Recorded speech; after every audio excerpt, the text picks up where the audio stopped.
But why does the election of Hamas trigger this blockade? What is the sequence of events? I've argued that you already had a siege before this.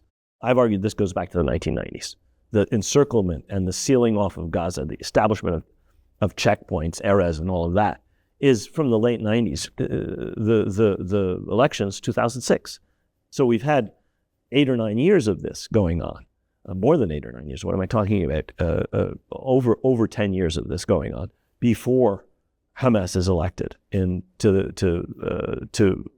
gets a majority in parliament in 2006. It doesn't win a majority of votes, by the way.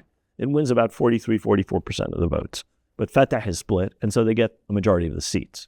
Sort of like a British parliamentary election, where a party that gets 38% gets overwhelming majorities in parliament because of a first-past-the-post system.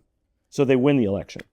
And that triggers even further restrictions on Gaza. So did the further restrictions imposed in 2007 really exacerbate the destitution of the area?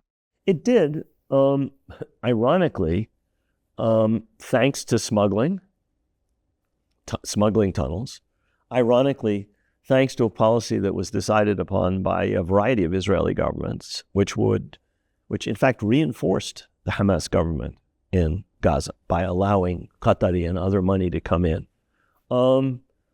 The situation was slightly ameliorated in some ways. I mean, you still had restrictions on food. You still had restrictions on imports.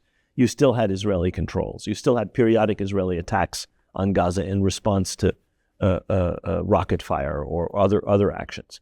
Or sometimes just to what the Israeli military used to call mowing the grass. We're just going to attack them and keep them down. So on the one hand, Israel was under the Netanyahu governments and other governments facilitating the separation between the West Bank and the Gaza Strip, trying to weaken the Palestinian Authority that had been established in the West Bank, and strengthening, in fact, the Hamas government in Gaza.